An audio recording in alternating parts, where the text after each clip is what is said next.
The spring rains had been merciless that year of 1878, turning Willow Creek from a gentle ribbon of water into a roaring monster that devoured everything in its path. And Sarah Mitchell watched from the hillside as 23 years of her life disappeared beneath the churning brown water in less than an hour. She had managed to grab only what she wore, her mother's locket around her neck, and the photograph of her parents before the cabin groaned and surrendered to the flood. The chickens, the cow, the vegetable garden she had tended so carefully, the quilts her grandmother had made, the rocking chair her father had built with his own hands before consumption took him 5 winters ago, all of it swallowed by the merciless current. Even the small wooden cross that marked where she had buried her mother just 2 years past now lay somewhere downstream, torn from the earth like it had never mattered at all. Sarah stood there on the muddy slope, her dark hair plastered to her face, her dress soaked through and heavy with rainwater and creek water, and the weight of loss. She was crying, great heaving sobs that shook her slender frame, when she heard the sound of wagon wheels and the steady clop of horse hooves behind her. She did not turn around at first. What did it matter who saw her grief? Everything was gone. She was 23 years old and utterly alone in the Colorado Territory with nothing but the clothes on her back and a silver locket that would not feed her or shelter her when night fell. "Ma'am." The voice was deep, rough as gravel, but not unkind. Sarah finally turned, swiping uselessly at her tears with muddy hands. Through the rain, she saw a man sitting atop a loaded wagon, 2 massive draft horses standing patient in the downpour. The man himself was enormous, broad-shouldered and thick with muscle, his hair dark and hanging past his collar, a full beard covering the lower half of his face. He wore a heavy wool coat despite the spring weather, and his eyes, a startling gray-blue, regarded her with something she could not quite name. "I am sorry," she managed, her voice breaking. "I cannot, there is nothing left." The man climbed down from the wagon with surprising grace for someone so large. He stood well over 6 feet, Sarah estimated, his arms thick as tree branches, his hands huge and calloused. He looked like he could snap a man in half or uproot a pine with his bare hands. But his expression held no threat, only a quiet assessment of the situation. "You live there." He nodded toward where her cabin had stood. Only the stone foundation remained visible above the receding water, and even that was crumbling. "I did." Sarah wrapped her arms around herself, shivering. "Until an hour ago." The mountain man, for that was clearly what he was, built for survival in the high country, studied the ruins, then the hillside where they stood, then Sarah herself. His gaze was not improper, merely thorough, as if he were calculating something in his head. "You are hurt." "No. I am," Sarah choked on another sob. "I am homeless and I have nothing and I do not know what to do." The admission felt like failure, but it was the plain truth. The man nodded slowly, as if she had confirmed something he suspected. Then he walked to the back of his wagon and began untying the ropes that secured his load. Sarah watched in confusion as he pulled back the oiled canvas to reveal neatly stacked lumber, proper milled boards that must have cost a small fortune up here in the mountains where most folks built with logs. "What are you doing?" she asked. "Building you a cabin." He said it as simply as if he were commenting on the weather. "I cannot pay you. I have nothing to," did not ask for payment. He hefted a stack of boards onto his shoulder like they weighed nothing at all. "Where you want it?" Sarah stared at him, rainwater running down her face, her tears finally shocked into stopping. "I do not understand. Why would you help me?"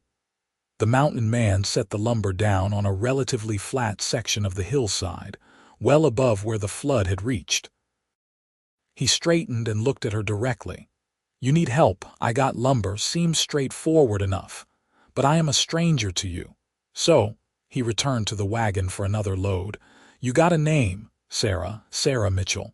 Connor MacKenzie." He set down more boards, already beginning to sort them. "You just stand there crying, or you want to tell me how big this cabin needs to be?" The absurdity of it, this massive stranger arriving out of nowhere with lumber and determination. While she still stood shaking and grieving, struck Sarah with such force that she nearly laughed. Instead, she found herself walking toward where he was working, her mind struggling to shift from despair to practicality. "I do not need much space," she said quietly. "It was just me living there. One room was sufficient before." Connor shook his head, water droplets flying from his long hair. "You need a proper cabin. Room for a stove, a bed, a table, storage, maybe 2 rooms." He glanced at her. "You plan on staying in this country. I have nowhere else to go." The admission hurt, but it was true. Her mother's family back in Missouri had made it clear they wanted nothing to do with a daughter who married a poor farmer and moved west. Her father's people were all dead. This land, this 160 acres her father had claimed, was all she had in the world. "Then you need a proper cabin," Connor repeated. He had already begun pacing out dimensions, his experienced eye measuring the ground. "This spot work for you?" High enough the creek would not reach even in another flood, good drainage, far enough from those cottonwoods that roots would not cause problems. Sarah looked at the spot he indicated. It was good land, better than where the original cabin had stood, truth be told. Her father had built close to the creek for convenience, but that convenience had proven deadly. "Yes," she said. "Yes, that would do."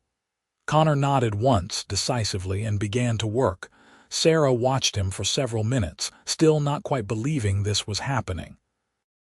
The man moved with the efficiency of someone who had built many structures, laying out boards for a foundation frame, checking levels and angles with tools he produced from a battered box in the wagon. The rain continued to fall, though less violently now, and Connor seemed utterly unbothered by it, his powerful arms and shoulders moving with steady purpose. "I should help," Sarah said finally, shame coloring her voice.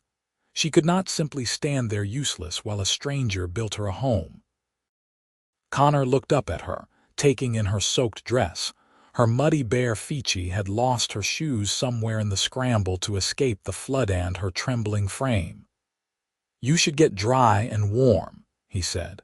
"But seeing as you got no place to do that, I suppose helping would keep your blood moving. You know how to hold a board steady while I nail it. I can learn." Something that might have been approval flickered in his gray-blue eyes. "Fair enough. Come here." That was how Sarah Mitchell stopped crying and started building. Connor showed her where to hold the boards, how to brace them against her weight, when to shift her position so he could hammer without hitting her fingers. He did not coddle her or speak to her like she was fragile, which Sarah appreciated more than she could express. He simply gave clear instructions and expected her to follow them, and she did. They worked as the rain slowly tapered to a drizzle, then to mist. Connor's strength was astonishing. He lifted beams that Sarah could not have budged, drove nails with 3 solid strikes each, measured and cut with practiced precision. But he never made Sarah feel useless. When he needed a tool, he asked her to fetch it. When boards needed holding, she held them. When he explained why he was doing something a particular way, she listened and learned. "You built many cabins?" she asked as they positioned corner posts. "Enough." Connor braced a post, checking its vertical alignment. "Lived up in the high country most of my life." Man learns to build or he does not survive winters. "What brings you down to the valley with lumber?" Was heading to Leadville to sell it. "Mining camps always need good boards." He glanced at her. "They still need it. I got more coming." Sarah's stomach dropped. "So this lumber, it was meant to earn you money. I cannot take your livelihood." "Already did." Connor hammered a nail with 3 precise blows. "Besides, minors can wait, you cannot." "But, Miss Mitchell." Connor straightened to his full impressive height, looking down at her with those steady eyes. "You arguing just to argue, or you got a genuine objection?" Sarah closed her mouth. Put that way, her protests did sound foolish. The man had made his choice. She could either accept his help with grace or insult him by refusing it. "I am grateful," she said quietly. "More grateful than I can say, but I do not understand why you are doing this." Connor returned to his work. "My mother died when I was 10, fever. My father could not manage on his own, took to drink.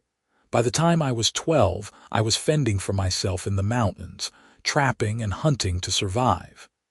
He measured another board, marked it. "Man named Thomas Gray found me half-starved in a snowstorm when I was 14. Took me in, fed me, taught me how to really survive up high, taught me trapping, building, reading sign. Everything I know that is worth knowing." That was kind of him. It was. Connor began sawing, the blade moving smoothly through the wood. "I asked him once why he helped me." "Know what he said?" Sarah shook her head. "He said, because you needed help and I could give it. There is no mystery in kindness, boy. You just do it when you can, for who needs it when they need it."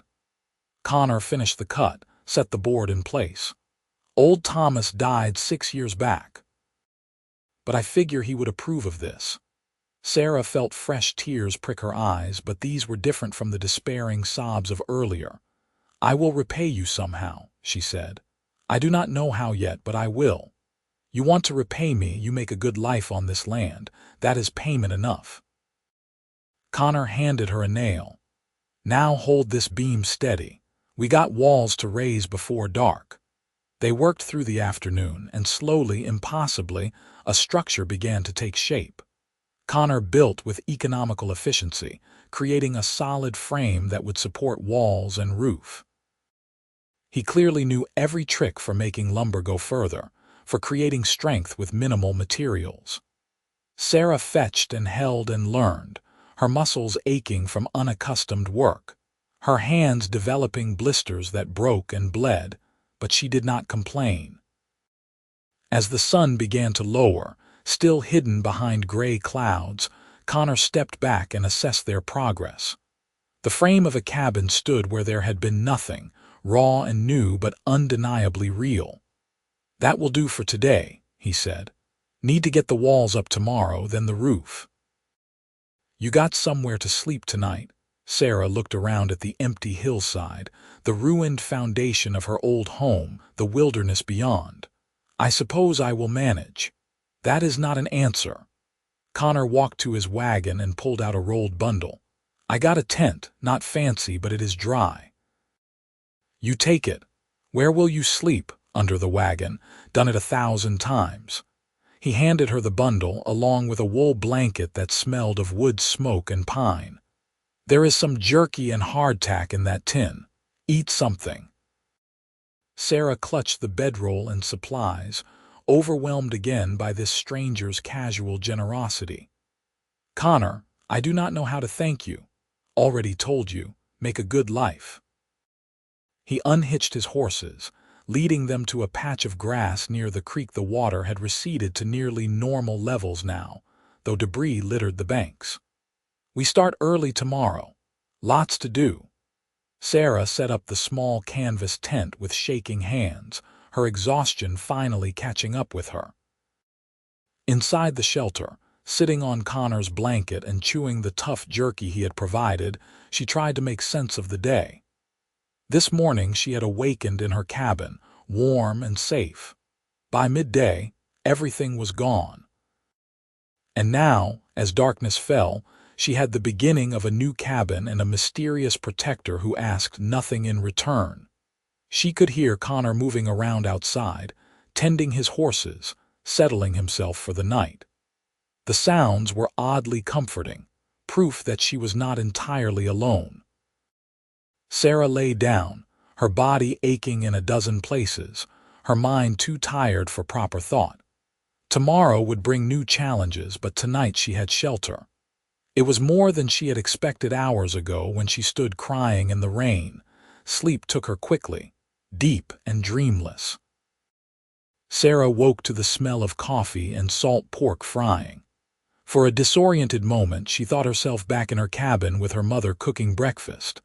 Then memory crashed back: the flood, the loss, Connor MacKenzie. She sat up quickly, wincing at the soreness in her shoulders and back.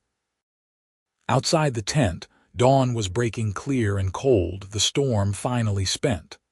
Connor crouched by a small fire, a battered coffee pot resting on stones beside the flames, a skillet balanced expertly over the heat. He glanced up as Sarah emerged. "Morning. You sleep like the dead." Sarah immediately wished she had chosen different words, but Connor did not seem bothered. "Good. You will need strength today." He poured coffee into a tin cup, handed it to her. "We got walls to raise." The coffee was strong enough to strip paint, hot and bitter, and exactly what Sarah needed. She sipped it gratefully while Connor divided the salt pork between two tin plates, adding some kind of flat bread he must have cooked while she slept. They ate in companionable silence, watching the sun paint the eastern sky in shades of pink and gold. "The valley is beautiful," Sarah said softly. "I forget sometimes, living here alone, but it truly is beautiful." Connor followed her gaze across the landscape, the mountains rising dark and proud to the west, the valley spreading green and gold to the east, the creek now singing its normal song instead of roaring destruction. "It is that," he agreed. "Brutal too, but beautiful. The high country is the same, just more so." "Do you miss it, the high country?" "Sometimes." Connor collected their plates, scrubbing them with sand and creek water, but a man gets tired of being alone all the time.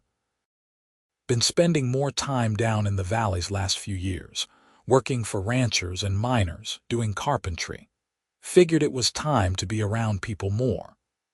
Sarah wondered what that meant, if Connor was planning to settle in the area, or if he would move on once he delivered his lumber to Leadville. The thought of him leaving created an unexpected hollow feeling in her chest, which was absurd. She had known the man less than a day. They set to work as soon as the dishes were cleaned, and Sarah discovered that yesterday's efforts had only been the beginning. Connor taught her how to fit boards together properly, how to nail them so they would not split, how to create a structure that would stand against wind and weather. He had her climb up to hold beams while he secured them from below, trusting her with tasks that required steadiness and nerve. "You are not afraid of heights," he observed as Sarah balanced on the frame 8 feet above ground. "Should I be?" "Most folks are a little." Sarah considered this. "I suppose I have larger fears to worry about than falling. At least a fall would be quick." Connor's expression darkened slightly. "You thinking about giving up, Miss Mitchell, Sarah?" "And no, I am not giving up. I am simply noting that after you lose everything, some fears seem less important." She shifted her weight as he had shown her, bracing the cross beam. "Is this position correct?" "Perfect. Hold it steady." Connor drove nails with his usual efficiency. "You got grit, Sarah. Your father teach you that." "My mother, actually. She was the strong one. My father was gentle and kind, but my mother was iron underneath." Sarah smiled at the memory. "She homesteaded this land with him when I was a baby. You should have heard her stories about that first year. They lived in a dugout in the hillside, fought off wolves and hunger and cold, and she never once complained. She said complaining was wasted breath that could be used for doing." "Smart woman." "She was." Sarah blinked hard. "I hope I am half as strong as she was." "You are standing on a cabin frame holding a beam steady the day after you lost everything you owned," Connor said. "I would say you inherited her strength just fine."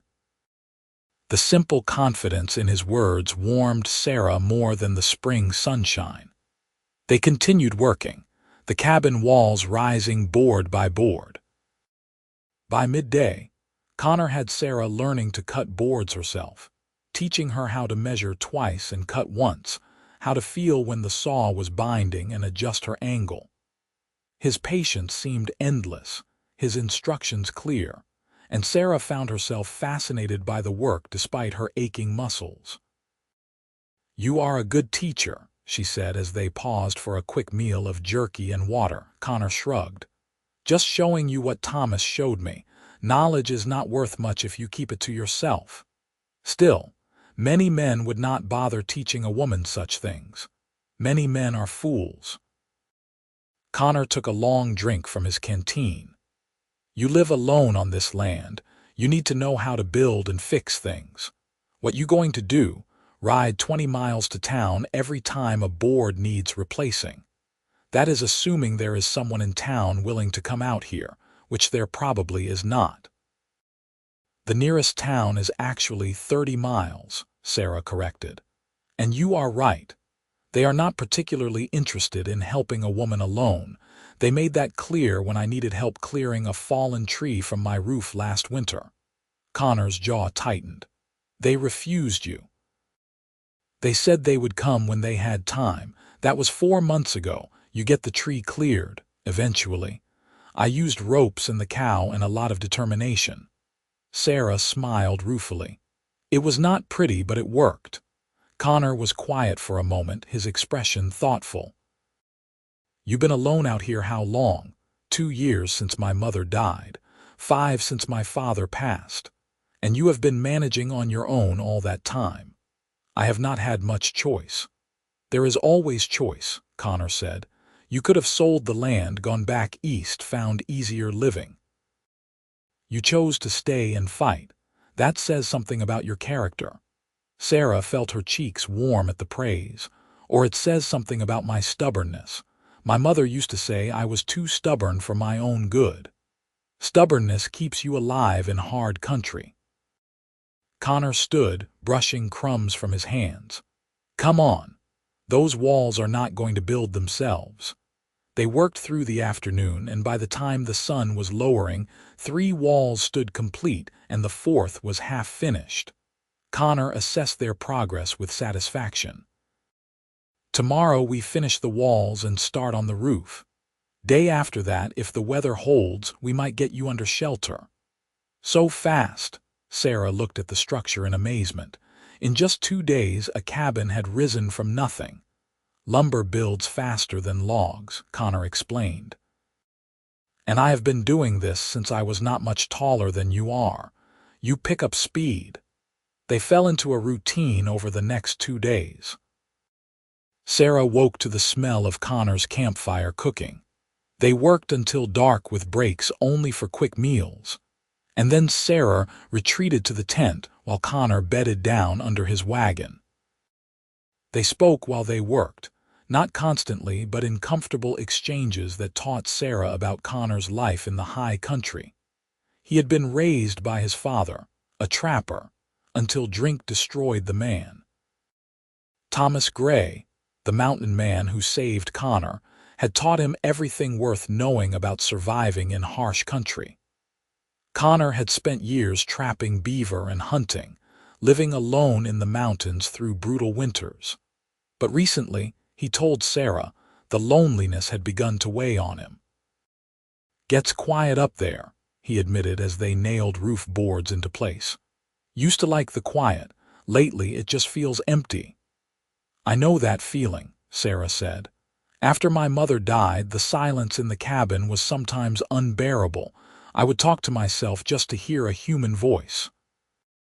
Connor glanced at her, and something passed between them, a recognition of shared loneliness, of parallel struggles. "You never thought about marrying?" he asked. "Would solve the alone problem." Sarah hammered a nail with more force than necessary. "The men in town made it clear I was not suitable. Too poor, too independent, too isolated out here. The few who showed interest wanted the land, not me. Their loss. You say that, but you do not know me well enough to judge whether I am worth wanting." Connor stopped working and looked at her directly. "I know you stood on a hillside and watched your whole life wash away, And then you dried your tears and started building again before the day was out. I know you work without complaining even though your hands are blistered and bleeding. I know you are smart enough to learn fast and brave enough to climb high. That is plenty to judge you are worth knowing, at least. Sarah felt heat flood her face, and it had nothing to do with the exertion of physical labor.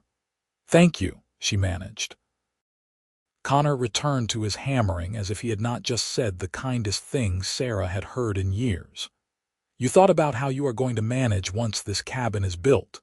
You got no supplies, no livestock, no seed for planting."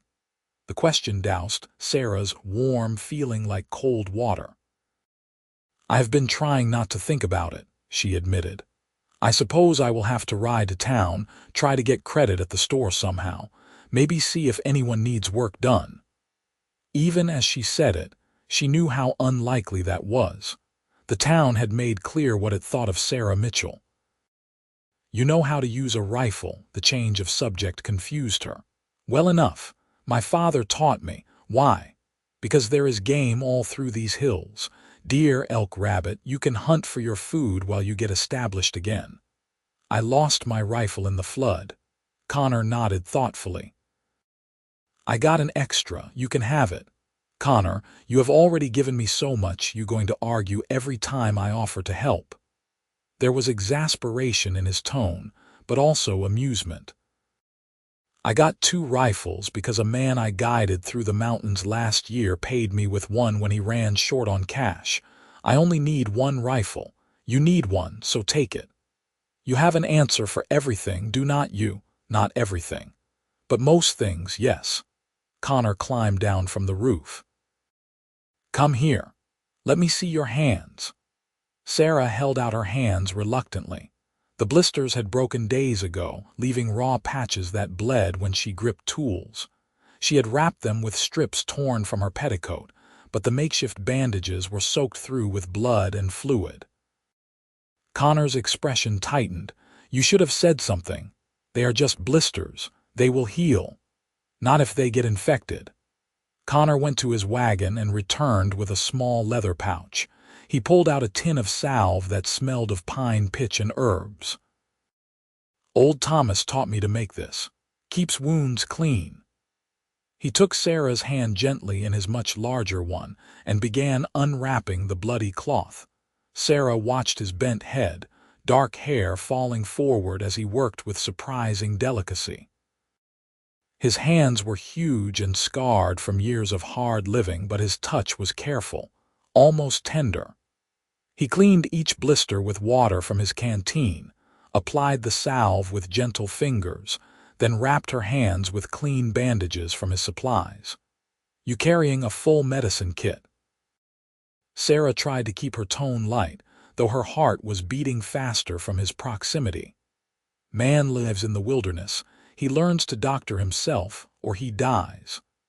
Connor finished with her left hand and started on the right. "Up high, you might be days or weeks from help. You learn to handle injuries. Have you been badly hurt?" "Broke my leg once in a fall. That was bad. Took all winter to heal right, and I was alone in my cabin the whole time."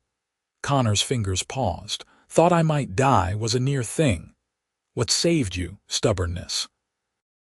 "Same thing that is saving you now." He tied off the bandage. "There. Those should heal better now. Try not to grip things too hard next couple days. We have a roof to finish." "I can finish the roof. You can hand me things without gripping hard." They finished the cabin the next afternoon, and when Connor nailed the last board into place on the roof, Sarah stood back and felt tears sting her eyes again, but these were different tears. The cabin stood solid and true, its walls straight, its roof sound. It was smaller than her old home, more efficiently designed and built to Connor's exacting standards. It would stand against weather and time. "It is beautiful," Sarah whispered. Connor climbed down from the roof, his shirt damp with sweat despite the cool spring air. "It is a cabin. But it is solid. You need to chink the walls still, add a door and window shutters, build furniture. but you got a roof over your head that will not leak and walls that will keep the wind out. Thanks to you." Sarah turned to face him. "Connor, I do not know how to repay this debt. Already told you I know what you told me, but you gave up income, spent days of your time, used your supplies. I owe you more than I can ever repay." Sarah took a breath. "So I want to offer what I can, stay for a while, at least a few days.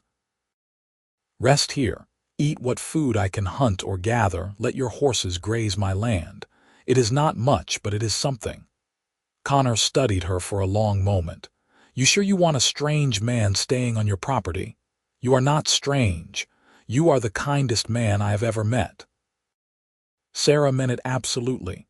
"Please. At least stay until I can get to town and back, get some supplies. I would feel better knowing someone was here in case she stopped. In case the creek floods again, in case of anything." Sarah met his eyes. "The truth is, I am afraid to be alone right now.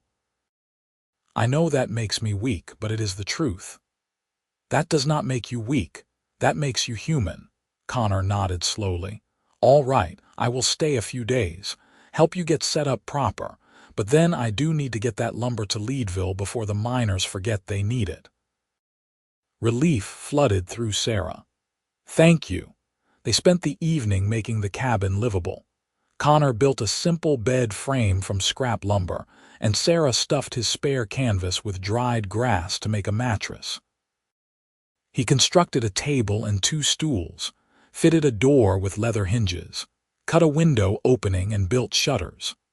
Sarah helped where she could, learning more about carpentry in a few hours than she had known in her whole life. As darkness fell, Connor built up the fire outside. "Tomorrow I help you hunt, get some meat stored up. Then we ride to town, get you supplies on my credit." "Connor, no, I cannot let you, Sarah." He said her name firmly. "You need supplies to survive. You got no way to get them on your own credit. I got credit in town from selling furs and doing carpentry work. It makes sense for me to stake you until you get established. Once you start hunting and maybe tanning hides, you can sell them and pay me back. That is just practical." "Why are you doing all this?" Sarah asked, her voice barely above a whisper. "The truth, Connor. Not stories about Thomas Gray, not talk about practical sense. Why are you really helping me?" Connor was quiet for so long that Sarah thought he might not answer.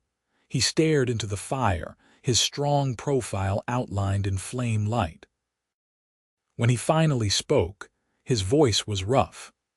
"Because when I found you standing on that hillside crying, something in me hurt. I have been alone a long time, Sarah. I have watched people suffer and told myself it was not my business. But seeing you there, seeing everything you lost, knowing you were facing it all alone, I could not just ride by. And once I stopped, once I started helping, I realized I did not want to leave. Not yet." Sarah's breath caught. "What are you saying?" "I am saying I want to stay a while if you will have me. Not just a few days. A few weeks maybe, or longer. Help you get truly established, teach you everything I know about surviving alone out here." Connor looked at her finally. "I am saying I like your company, Sarah Mitchell. I like working beside you, I like talking to you, and I have not liked anyone's company in a very long time." The honesty in his words, the vulnerability barely hidden beneath his gruff exterior, touched something deep in Sarah's chest. "I would like that," she said softly. "I would like that very much." Connor nodded once, a quick, decisive gesture. "Then it is settled. I stay until you do not need me anymore. What about Leadville? Your lumber?" "I will make a quick trip, sell what I got left, come back. Take maybe 4 or 5 days total." Connor poked at the fire. "You will be all right that long on your own?" "I think so, especially if you leave me that rifle you mentioned." "I will do better than that. Tomorrow I teach you to shoot proper. Thomas taught me, and I am nearly as good a teacher as he was." Connor stood, stretching his back. "We should sleep. Dawn comes early." Sarah retreated to her cabin now, strange as that felt while Connor bedded down by the fire. Inside the small structure, lying on the grass-filled mattress, Sarah stared up at the roof Connor had built and tried to understand what was happening. 5 days ago, she had been alone. 4 days ago, she lost everything. Now she had a new cabin, a protector who made her heart race in confusing ways, and something that felt dangerously like hope. She fell asleep listening to Connor moving around outside, the sounds oddly comforting in the darkness. Morning brought clear skies and Connor's promised shooting lesson. He presented Sarah with a Winchester rifle, well-maintained and deadly efficient. They walked into the hills behind the cabin, and Connor set up target pieces of bark propped against rocks at various distances. "You said your father taught you to shoot?" Connor asked. "He did, but I was never very good. Adequate for scaring off predators, not much more. Let me see what you got." Sarah took the rifle, feeling its weight and balance. It was heavier than her old gun, more substantial. She sighted down the barrel at the closest target, squeezed the trigger the way her father had shown her, and completely missed. Connor moved behind her. "May I?" Sarah nodded, not trusting her voice. Connor stepped close, his chest nearly against her back, and reached around to adjust her grip on the rifle. His hands covered hers, positioning her fingers properly. Sarah could feel the heat of him, smell wood smoke and pine and something earthier, purely him. Her heart hammered so hard she was sure he must feel it. "You are gripping too tight," Connor said, his voice rumbling near her ear. "Relax your hands. Let the rifle rest in your grip. Do not strangle it." He adjusted her right hand. "Like this. Feel the difference." Sarah managed a sound of agreement. "Now your stance is too square. Turn your left foot slightly." He tapped her foot with his boot and she shifted. "Better. You want to be solid but not rigid. The rifle kicks and you need to absorb that through your whole body, not just your shoulder." He stepped back, and Sarah immediately missed his warmth. She tried to focus on the target, on the rifle, on anything except the way her skin tingled where he had touched her. Now sight again, but this time breathe steady. When you are ready to shoot, take a breath. Let half of it out and squeeze the trigger gentle-like as you finish exhaling. Do not jerk it, just a steady squeeze. Sarah did as instructed. Breathe in, breathe out halfway, squeeze gently. The rifle cracked and kicked against her shoulder and bark exploded from the edge of the target. "Better." Connor's approval was evident. "You hit it, just low and right. Try again." They spent the morning shooting until Sarah's shoulder ached from the recoil and her ears rang from the gunfire. But by the time Connor called a halt, she was hitting the targets with reasonable consistency. "You are a natural," Connor said as they walked back toward the cabin. "With practice, you will be better than adequate. I had a good teacher." Sarah cradled the rifle, feeling more confident with it now. "Thank you for this, for the rifle, the lessons, all of it. You will need those skills, especially when I am gone to Leadville." The reminder that he would be leaving, even temporarily, dimmed Sarah's mood. But she pushed the feeling aside.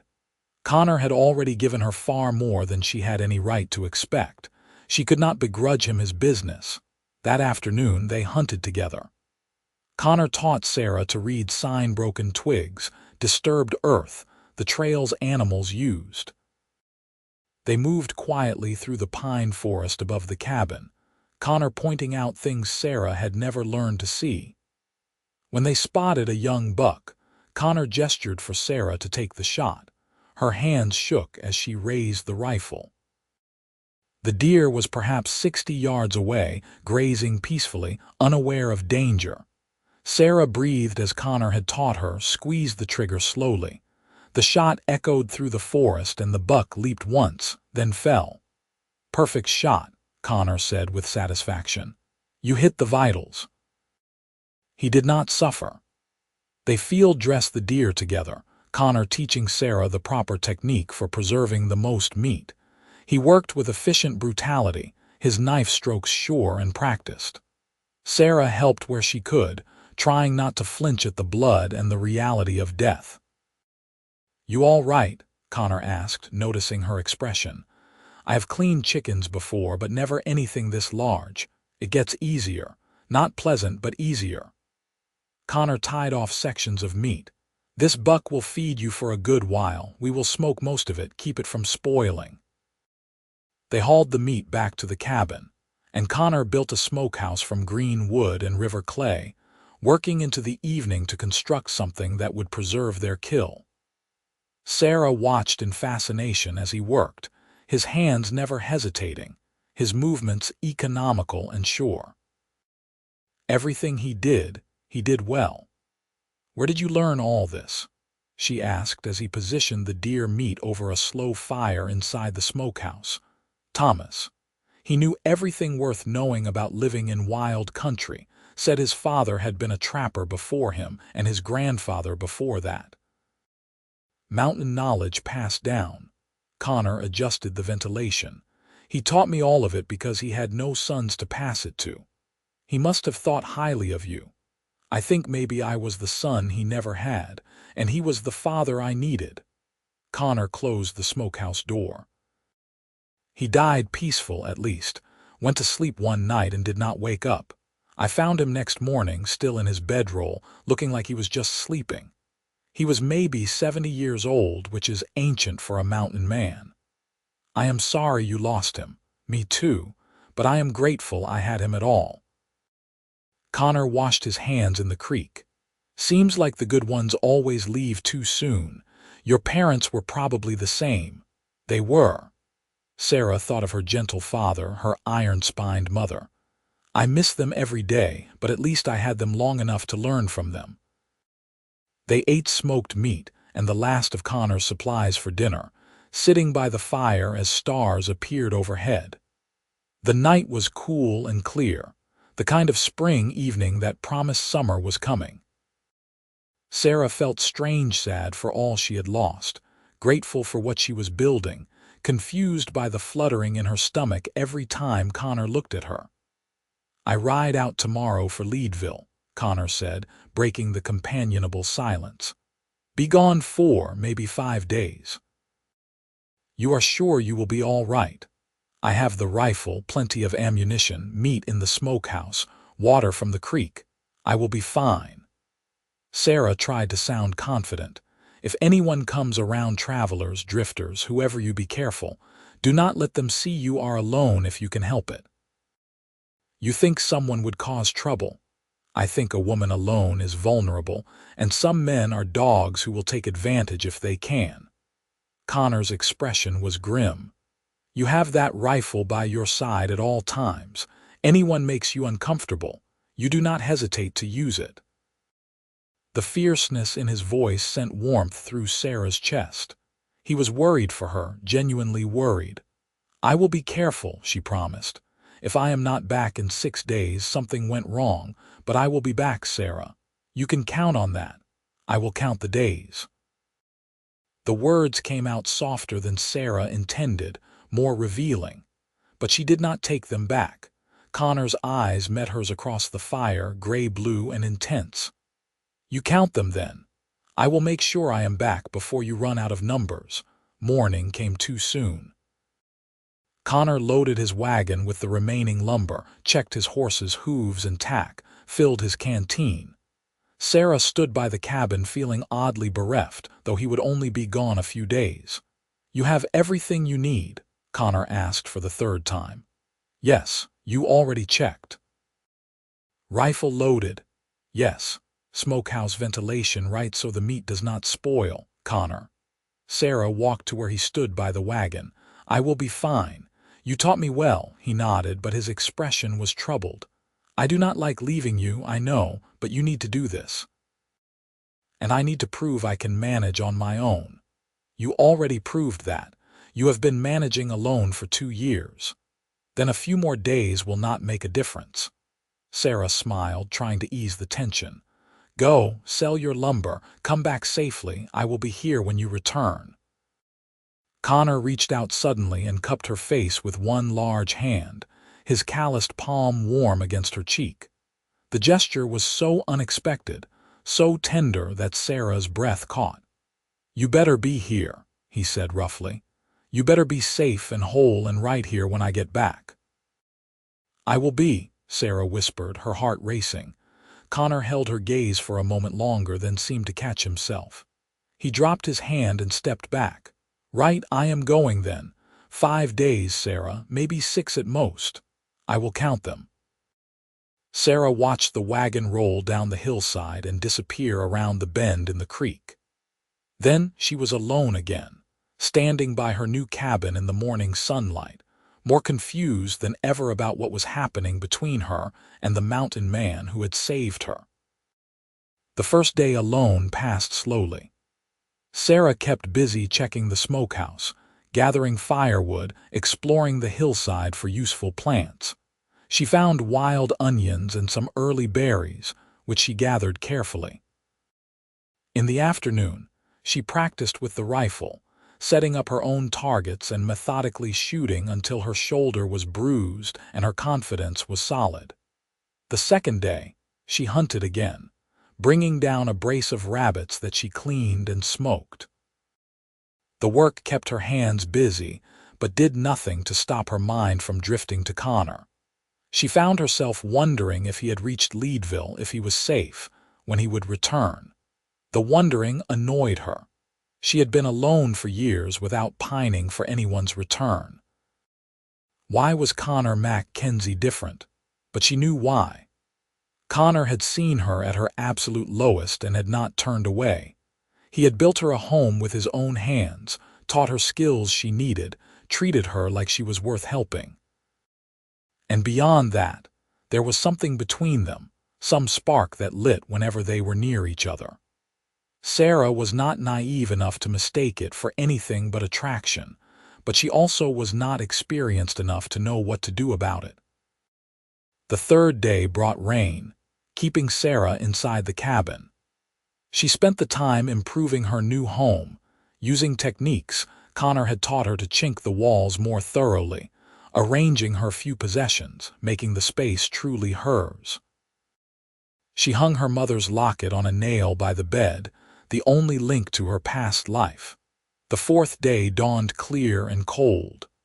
Sarah went hunting but found no game, returning empty-handed but not particularly worried. The smokehouse held plenty of meat.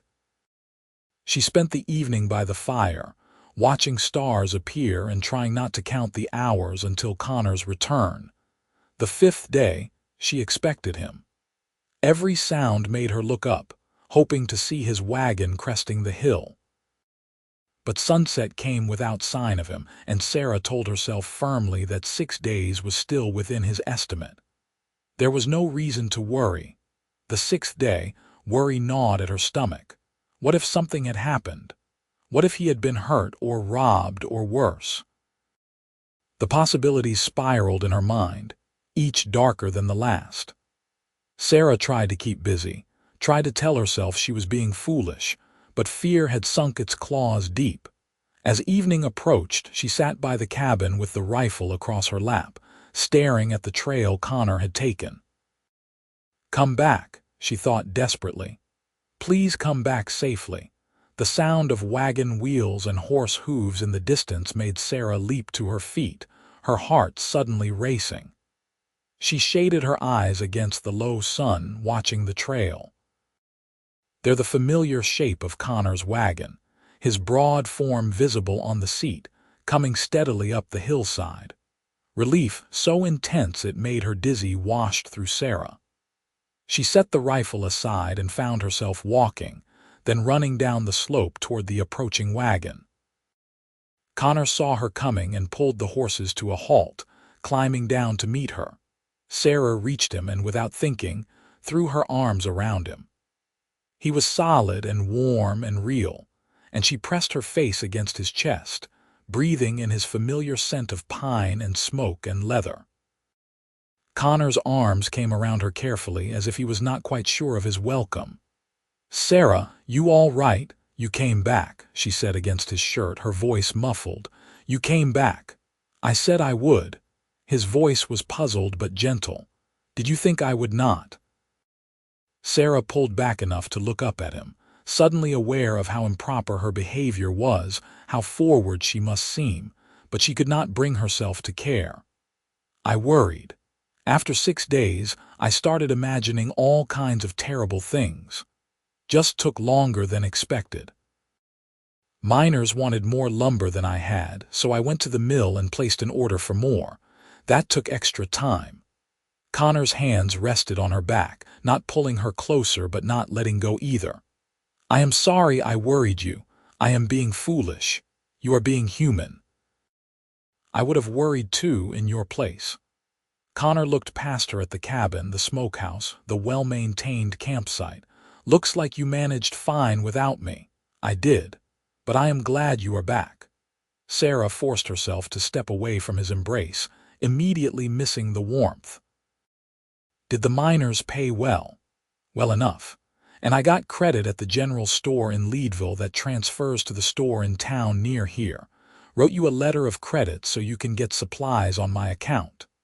Connor reached into his coat and produced a folded paper. "Connor, that is too generous. We are not arguing about this again." His tone was firm. "You need supplies, I have credit. Simple."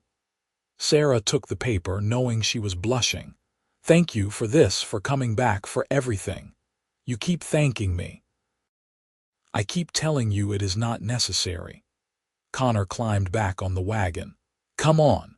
Help me unload and then you can tell me everything that happened while I was gone." They fell back into partnership as if Connor had never left. He had brought supplies from Leadville: coffee, sugar, flour, salt, beans which they carried into the cabin. Sarah told him about the rabbits she had smoked, the berries she had found, the target practice she had done. Connor listened with evident interest, asking questions, praising her initiatives. That evening, sitting by the fire after a meal of venison and the beans Connor had brought, Sarah found herself studying him in the firelight. His profile was strong, his beard concealing much of his face, but his eyes were visible, reflecting the flames. He was a hard man, shaped by a hard life, but there was kindness in him that went bone deep. "Can I ask you something?" Sarah ventured. "You can ask me anything. Why have you never married? A man with your skills, your strength, surely there have been women interested in you." Connor was quiet for a long moment. "Most women want civilized men, men who live in towns, work steady jobs, come home clean at night. I am none of those things. I live rough. I smell like wood smoke and horse more often than not, and I am happier in the mountains than in any town." He poked at the fire with a stick. "The few women who showed interest wanted to change me, make me into something I am not." "What if someone did not want to change you?" Sarah asked quietly. "What if someone liked you exactly as you are?" Connor's gaze swung to her, intense and searching. "Is that a hypothetical question, Sarah?" Sarah's breath caught. This was dangerous territory, but she was tired of pretending she did not feel what she felt. "What if it is not?" The tension between them stretched taut as a bowstring. Connor set down the stick he had been holding and shifted to face her fully. "Then I would say that person would need to understand what they were getting. I am not an easy man, Sarah. I have been alone too long. I do not know how to." He stopped, seeming to struggle for words. "I care about you. Have since the moment I saw you standing in the rain. But I do not know how to court properly. I do not know sweet words or gentle wooing. I do not need sweet words." Sarah's heart was hammering so hard she was sure he must hear it. "I need honesty. I need someone who will not leave me to face the world alone." "I would not leave you." Connor said it with absolute certainty. "If you wanted me to stay, I would stay. If you wanted me to go, I would go. But leaving because I stopped caring, that would never happen." Sarah stood up, her legs trembling. She walked around the fire to where Connor sat and held out her hand. "Then stay. Please." Connor looked at her offered hand, then up at her face. Whatever he saw there made his decision. He took her hand and stood, towering over her, his rough palm warm against hers. "You are sure? You barely know me. I know you rebuilt my life when you could have just ridden past. I know you are kind and strong and patient. I know I feel safer with you than I have ever felt with anyone." Sarah stepped closer. "And I know I have been alone for a very long time, but I do not want to be alone anymore. Not if you will stay." Connor reached up with his free hand and brushed a strand of hair from her face, the gesture achingly tender for such a large, rough man.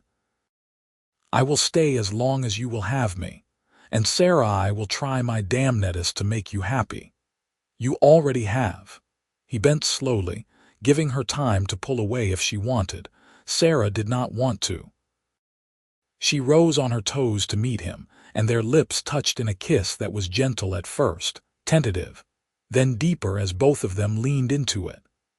Connor's arms came around her, careful despite their strength, and Sarah wrapped her arms around his neck, pressing close. When they finally pulled apart, both were breathing hard. Connor rested his forehead against hers. "I have wanted to do that for days," he admitted. "So have I." Sarah laughed shakily. "I thought I was being foolish, feeling this way so quickly. Not foolish, just honest." Connor kissed her again, briefly. "We should probably slow down, though. You deserve proper courting." "Connor MacKenzie, you built me a house with your bare hands. I think that counts as courting," he grinned, the expression transforming his usually serious face. "Fair point, but still. I want to do this right. You have been through hell this past week. You deserve time to heal, to be sure about what you want." Sarah appreciated his consideration, even as part of her wanted to argue. "What about what you want?" "What I want is to wake up every morning and see you safe and happy. Everything else, we can figure out as we go." Connor tucked her against his side, and they stood together watching the fire. "But I will tell you this, I am not a patient man by nature, so do not make me wait too long to know if you will have me permanent." "I already know," Sarah said softly. "But I will give you time to be sure about me." "I am already sure." Connor's arms tightened around her. "Been sure since you climbed up on that cabin frame without fear and held beams steady while I hammered. But you take the time you need. I am not going anywhere." They stayed by the fire until it burned low, wrapped in each other's arms, talking quietly about everything and nothing. Sarah learned about Connor's years in the high country, the isolation and beauty of that life. Connor learned about Sarah's childhood, her parents' love story, her struggles to maintain the homestead alone. They shared their histories, their fears, their hopes, building a foundation of understanding to match the physical cabin Connor had built. When Sarah finally retreated to the cabin for the night, she lay on her grass-filled mattress feeling more alive than she had in years. Everything had been lost in the flood, but maybe that loss had cleared the way for something new, something better. Maybe sometimes you had to lose everything to find what you truly needed. The next weeks fell into a pattern that felt almost domestic. Connor stayed, building furniture and improvements to the cabin during the days, hunting with Sarah to keep their food supplies steady. He taught her everything he knew: how to tan hides properly so she could sell them for income, how to read weather signs, how to track animals, how to preserve meat and vegetables, how to repair tools. Sarah soaked up the knowledge like parched earth soaking rain. But beyond the practical lessons, they were learning each other. Sarah discovered that Connor sang while he worked, old ballads from his father's time in a surprisingly good baritone.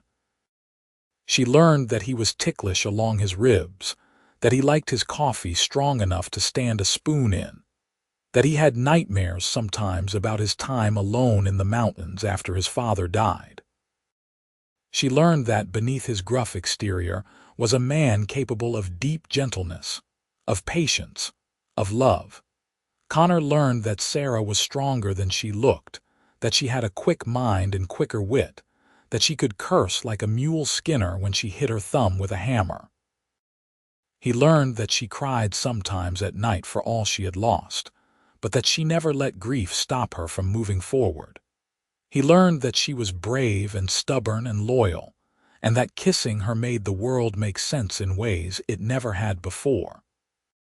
They courted in the evenings by the fire, talking and kissing and carefully not pushing past the boundaries of propriety. Connor slept outside still, though both of them were increasingly aware of how artificial that boundary was becoming. They were alone together, isolated from society's rules, building a life together in all but the most formal sense. But Connor insisted on waiting until they could make things proper. "I will not have anyone saying I took advantage," he told Sarah one evening when she questioned the need for his restraint. "When we lie together, it will be as husband and wife, legal and right. You deserve that respect. What if I do not care about legal and right?" Sarah challenged, feeling bold. "I care." Connor pulled her close, pressing a kiss to her forehead. "I care because you are going to be my wife, Sarah Mitchell, and I will do this right if it kills me." "Is that a proposal?" "Not yet. When I propose, you will know it." Connor's eyes glinted with humor and something deeper. "I am planning something proper. Just be patient a little longer." Sarah's heart soared at the casual certainty in his words. "When I propose, not if." He had already decided, was already planning. She kissed him thoroughly, trying to communicate without words what that meant to her. 2 months after Connor first arrived with lumber while Sarah was still crying, he rode to town and returned with the preacher. Sarah, working in the garden she had planted behind the cabin, looked up in surprise to see Connor approaching with a nervous-looking man in black clutching a Bible. "Sarah," Connor called, climbing down from his horse. "This is Reverend Dobbs. I brought him to marry us if you are willing." Sarah stood up slowly, dirt on her hands and knees, her hair escaping its braid.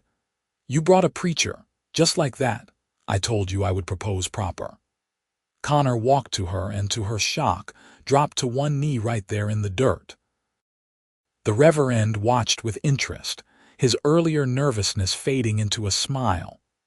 "Sarah Mitchell," Connor said, looking up at her with those gray-blue eyes full of love and hope and certainty. "You are the strongest, bravest, most beautiful woman I have ever known.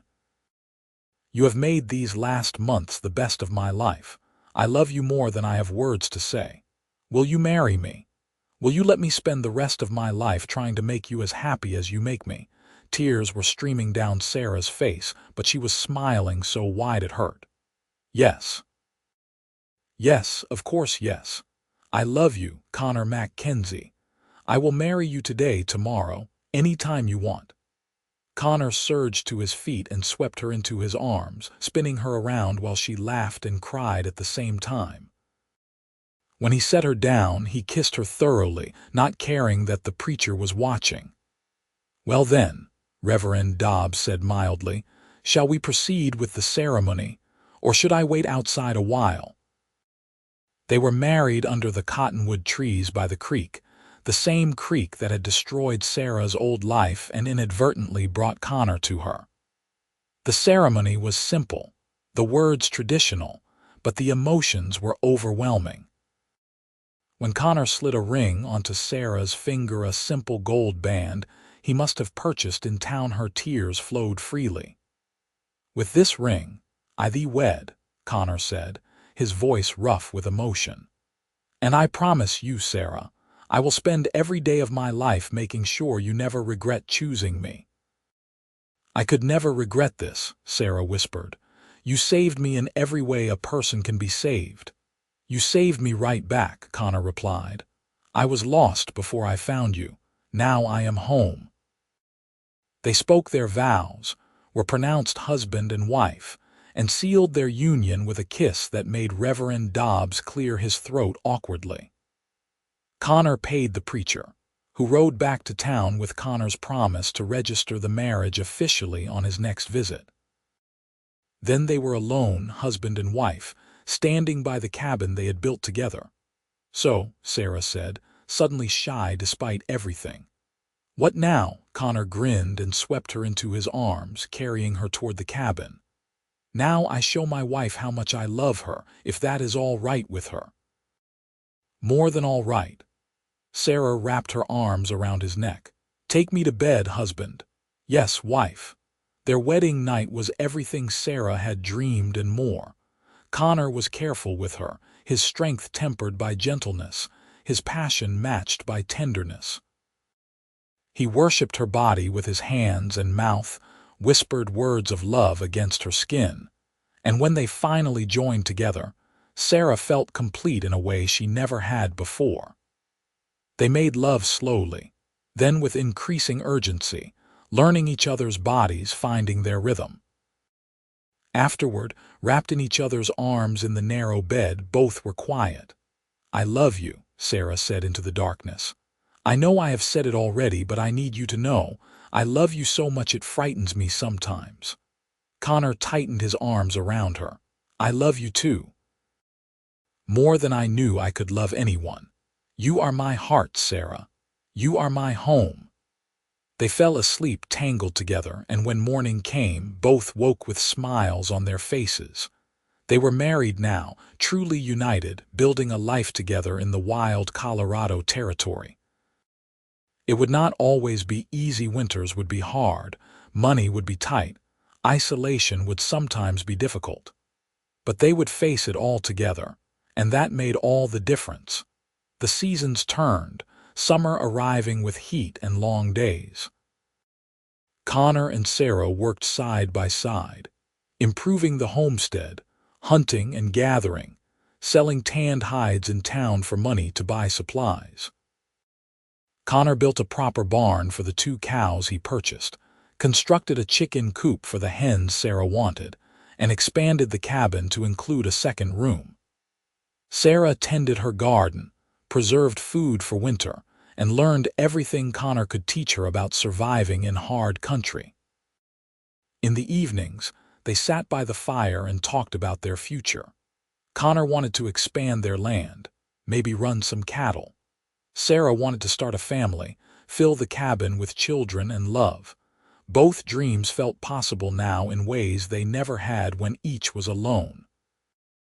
One evening in late summer, Sarah told Connor she was carrying their child. She was nervous, not sure how he would react to the news, but Connor's face transformed with joy. He pulled her into his arms and held her carefully, as if she were suddenly made of glass. "A baby," he said wonderingly. "We are going to have a baby. Are you happy?" Sarah asked. "Happy, Sarah, I am." Connor pulled back to look at her, his eyes bright. "I am beyond happy. I am terrified and thrilled and grateful. You are going to be a mother, I am going to be a father, we are going to be a family." "We are already a family," Sarah corrected gently. "But yes, now we will be 3. Connor spent the next months fussing over Sarah in ways that were both endearing and exasperating. He would not let her lift anything heavy, insisted she rest more, brought her special foods from town that he thought pregnant women needed. Sarah tolerated his hovering with good humor, understanding it came from love and perhaps from fear of losing her, fear of failing as a father, fear of all the things that could go wrong. "I am not fragile," she told him one evening when he insisted on carrying her firewood. "Women have babies all the time. I am strong, Connor, you know that. I know, but you are carrying my child, our child. I am allowed to worry." Connor set down the wood and pulled her close. "I could not bear to lose you, Sarah, you know that. You will not lose me, I promise." Sarah kissed him softly. "I am too stubborn to die in childbirth. My mother would come back and haunt me if I did." Connor laughed despite himself. "From what you have told me about your mother, that is probably true." Winter arrived early that year, snow falling in November and not stopping until the passes were blocked and they were truly isolated. But the cabin was warm, their supplies were good, and they had each other. Sarah's belly grew round as the winter wore on, the baby inside her active and strong. Connor would place his large hands on her stomach and feel the baby kick, his expression full of wonder. "That is our child," he would say, as if he still could not quite believe it. "Our son or daughter, alive and growing. What do you hope for?" Sarah asked one evening as they lay in bed, Connor's hands on her belly. "A son or a daughter, healthy," Connor said immediately. "I hope for healthy and strong. Boy or girl does not matter to me. But if you had to choose—" Connor was quiet for a moment. "A daughter," he said finally. "With your dark hair and your courage and your smile." He kissed Sarah's shoulder. "But truly, Sarah, healthy is all I care about. Healthy mother, healthy child. That is all I want. That is all I want too." The baby came in late March, just as the snow was beginning to melt. Sarah's labor started in the morning and lasted through the day and into the night. There was no doctor, no midwife, only Connor with his mountain medicine and his desperate determination to keep his wife and child alive. He boiled water, tore sheets for rags, held Sarah's hand and let her curse him with every pain, and prayed to a God he was not sure he believed in that both would survive. When the baby finally came, a lusty cry filling the cabin, Connor caught his son in shaking hands and stared at the tiny, perfect human he and Sarah had created. The baby was small but clearly healthy, his lungs strong, his grip fierce when Connor offered his finger. "It is a boy," Connor said, his voice breaking. "Sarah, we have a son." Sarah, exhausted and pale but smiling, held out her arms. Connor placed the baby against her chest, and Sarah looked down at their son with tears streaming down her face. "He is perfect. Connor, he is absolutely perfect. Like his mother."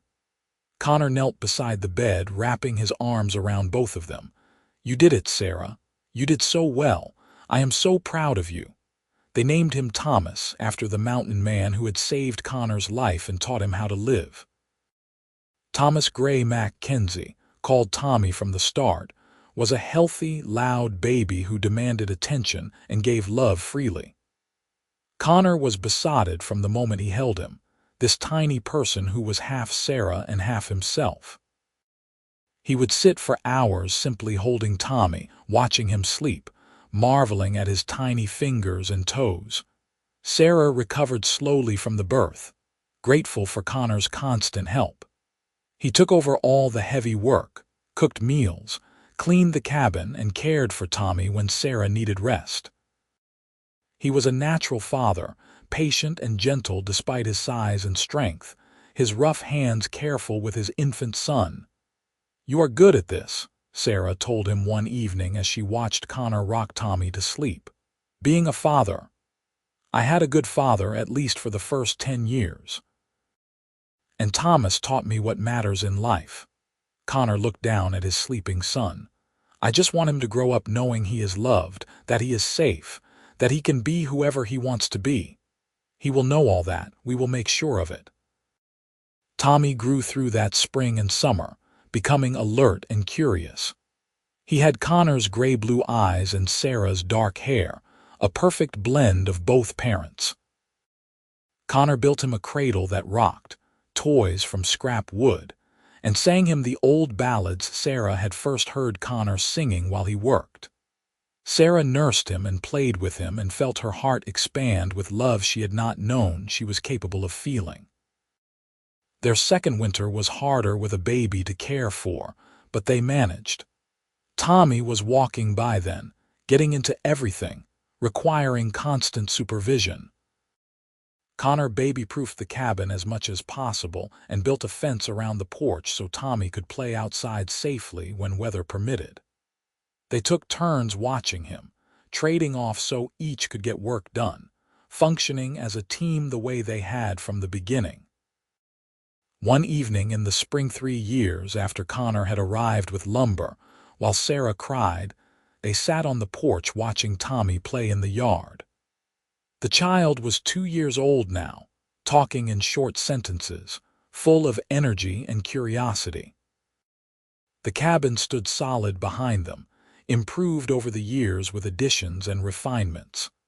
The barn sheltered 3 cows and a horse now, the chicken coop housed a dozen hens, and the garden was already planted for the summer. "You ever regret it?" Sarah asked quietly.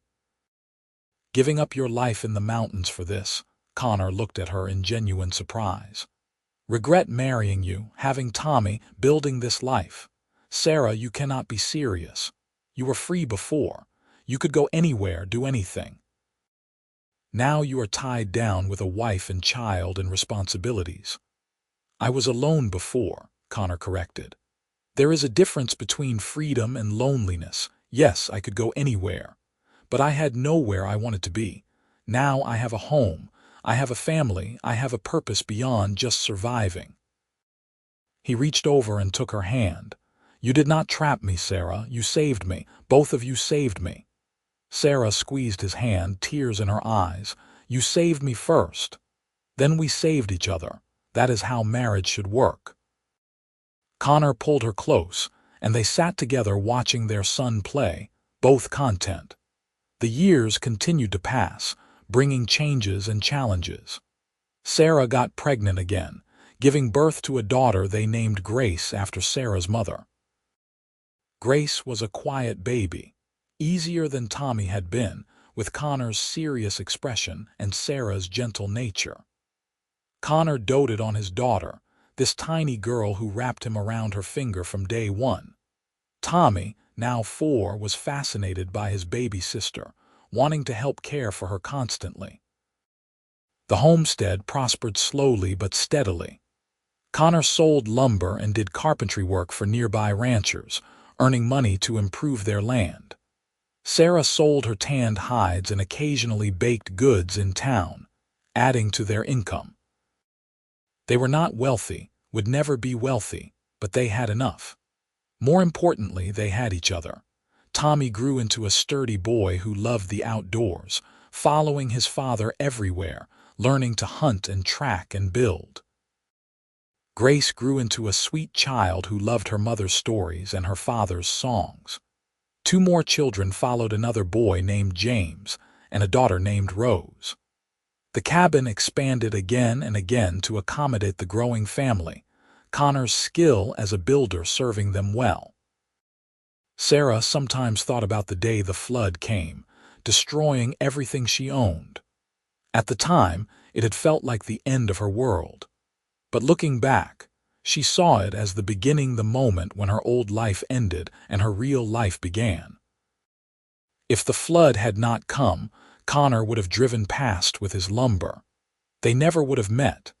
She would have lived and died alone on this land, never knowing what love could be, what family could mean.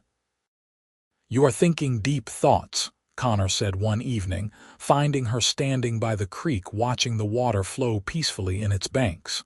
"Just remembering," Sarah said, "the day you arrived, the worst day of your life, and the best." Sarah turned to face him, this man who had become her entire world. "The worst thing that ever happened to me brought me the best thing that ever happened to me. You." Connor pulled her into his arms, his embrace as strong and sure as it had been the first time he held her. "I love you, Sarah MacKenzie. I have loved you since the moment I saw you crying in the rain. I will love you until the day I die, and beyond that, if there is anything beyond. I love you too, always." They stood together by the creek as the sun set, the cabin behind them full of their children's laughter, the land around them bearing fruit from their labor. Sarah had lost everything in the flood, her home, her possessions, her old life. But she had gained so much more: a husband who loved her beyond measure, children who filled her days with joy, a life rich in everything that mattered. Connor had arrived with lumber before she had finished crying, and in doing so, he had given her not just a new cabin but a new beginning. Together, they had built something stronger than any structure of wood and nails. They had built a family. They had built a love that would endure through all the hardships and joys the Colorado Territory could throw at them.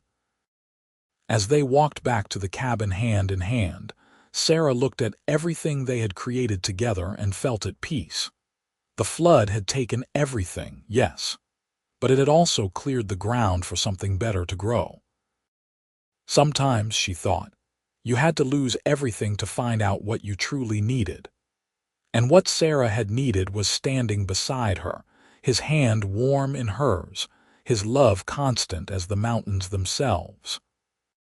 Inside the cabin, Tommy was telling his younger siblings a story, his voice serious and important. Grace was helping set the table for supper, careful with the plates.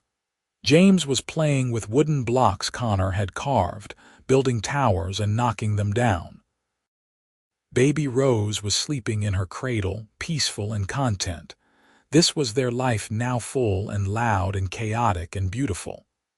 This was what Connor's lumber had built, not just walls and a roof but a family, a home, a love that would last generations. Sarah looked at Connor, found him already looking at her, and smiled. No words were needed.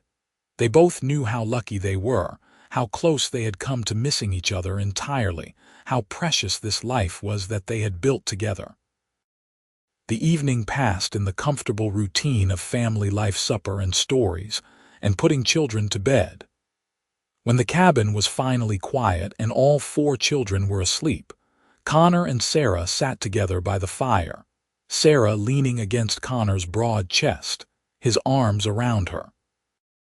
"Do you think we are done?" Connor asked softly. 4 children, a prosperous homestead, a good life. Is this our completed dream? Sarah thought about it. They were comfortable now, not wealthy but stable. The children were healthy and happy, the land was productive. They had everything they had once hoped for. But was it complete? Was any life ever truly complete while you were still living it? "I think we are living the dream," Sarah said finally. "Whether it is complete or not does not matter. We are together. We are happy.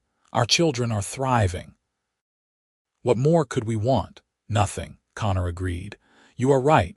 This is enough, more than enough. This is everything." They sat in peaceful silence, watching the fire burn low. Outside, the wind whispered through the pines, carrying the scent of spring growth. The creek sang its eternal song, no longer a threat but a companion, its voice familiar and comforting.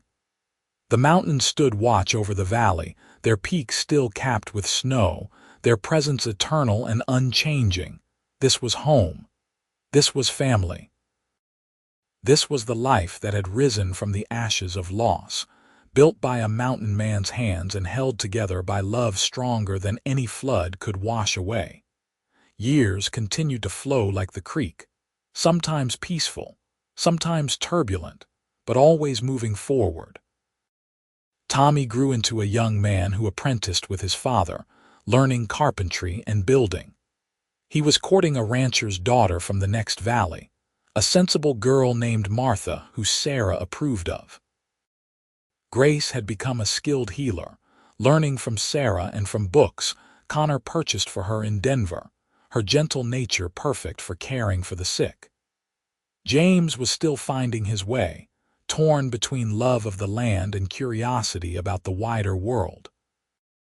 Rose, the baby, was growing into a beautiful young woman with her father's strength and her mother's kindness. Connor's hair had gone silver. Though he was still as strong as ever, his muscles earned from years of hard work. Sarah had lines around her eyes from years of smiling, from squinting against the sun while working in her garden. They had grown old together, their love deepening with each passing year, becoming something solid and eternal, as much a part of the landscape as the mountains themselves. One evening, 25 years after Connor had arrived with lumber, they sat together on the porch watching the sunset. Their children were all grown now, making their own lives. Tommy had married Martha and built a cabin on the northern section of the property. Grace worked as a healer in town, respected and valued. James had gone east to study but wrote regularly, promising to return. Rose was still at home, though she too would leave soon, as children must. "You remember the day we met?" Sarah asked, though of course he did. They had told the story so many times their children could recite it by heart. "I remember a beautiful woman standing in the rain, crying over everything she had lost," Connor said. "I remember thinking I had to help, that I could not just ride past. I remember a giant of a man climbing down from a wagon and telling me he was going to build me a cabin, as simple as that, like it was the most natural thing in the world. It was the most natural thing in the world. You needed help. I could give it." Connor took her hand, his fingers still strong despite his years. "Best decision I ever made, stopping for you. Best thing that ever happened to me, you stopping." Sarah leaned her head on his shoulder. "I thought my life was over that day. Instead, it was just beginning." They sat in comfortable silence, hands linked, watching the sky turn from gold to pink to purple as the sun disappeared behind the mountains. The air was soft with early summer warmth, carrying the scent of Sarah's roses transplants from cuttings she had gotten in town years ago, nurtured into a beautiful garden that surrounded the cabin. "I am glad you came with lumber," Sarah said softly, "and not something else." Connor laughed, the sound deep and rich. "What should I have brought? Cattle? Mining equipment? Nothing would have been as useful as lumber, and nothing would have shown me so clearly who you were, a man who builds things, who creates shelter, who makes homes." Sarah squeezed his hand. "You built our life with the same care you built this cabin. Piece by piece, day by day, with your own hands." "We built our life," Connor corrected. "You were right there beside me, holding beams and learning to hammer nails. We built this together, Sarah. Everything we have, everything we are, we did it together." "Together," Sarah agreed. "Always together." The stars began to appear one by one until the sky was full of them. The creek sang its eternal song, the wind whispered through the pines, and somewhere in the distance a coyote called to the rising moon. This was the sound of home, the sound of peace, the sound of a life well lived. Connor and Sarah sat together on the porch of the cabin he had built while she was still crying, surrounded by everything they had created together: the expanded house, the barn and outbuildings, the gardens and fields, and most importantly, the family they had raised with love and dedication. They had survived everything the wild Colorado territory had thrown at them: harsh winters, dry summers, sickness, injury, loneliness, fear. They had survived it all because they faced it together. "I love you," Connor said, as he had said countless times over the years.